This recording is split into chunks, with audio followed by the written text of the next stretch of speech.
Hi friends, Radhika baby টিপ চ্যানেলে আপনাদেরকে স্বাগতম। আলোচনা করব গর্ভস্থ বাচ্চা কোন পজিশনে থাকা সবচেয়ে নিরাপদ। গর্ভস্থ বাচ্চা বিভিন্ন পজিশনেই থাকতে পারে।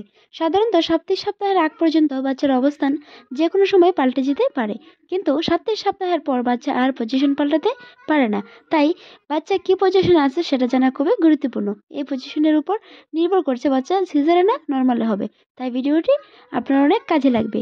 আশা করি মনোযোগ সহকারে সম্পূর্ণ ভিডিওটি দেখবেন। এন্ট্রির বিষয়: এই অবস্থানে বাচ্চার মাথার নিচ দিকে এবং তার মুখটি মায়ের পিঠের দিকে ঘোরানো থাকে। এই পজিশনে আরও কিছু দিক নাম আছে, যেমন সেফালিক ও এন্ট্রোফোরিক এন্ট্রোলির বিষয়। নর্মাল অবস্থান প্রসবের জন্য এটি সবচেয়ে ভালো ও নিরাপদ পজিশন বলে ধরা হয়।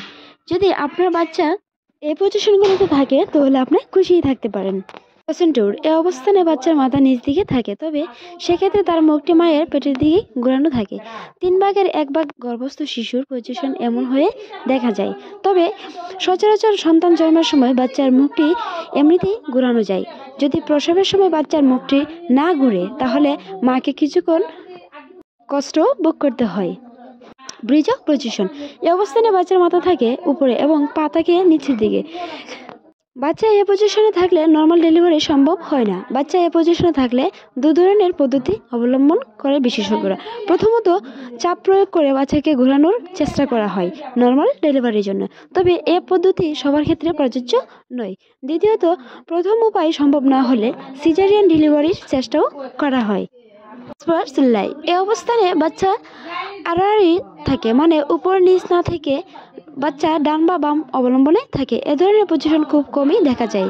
এটা একটি ব্যতিক্রম ঘটনা ধরা যায়। এ পজিশনে থাকলে নর্মাল একেবারেই আশা করা যায় না।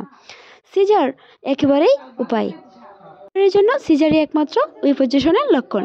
আপনার বাচ্চা যদি সবচেয়ে নিরাপদ পজিশনে অর্থাৎ অ্যান্টেরিয়র পজিশনে না থাকে তাহলে আপনার জন্য পরামর্শ রইল, নিয়মিত হাঁটাহাঁটি করুন, ঘরের হালকা কাজকর্ম করুন। সারাদিন শুয়ে বসে না থেকে আপনি যত বেশি সশ্রয় থাকবেন, আপনার বাচ্চা মাথার নিচ দিকে যাওয়ার সম্ভাবনা ততই বাড়বে। আশা করি বুঝতে পেরেছেন। সাবস্ক্রাইব করে পাশেই থাকুন।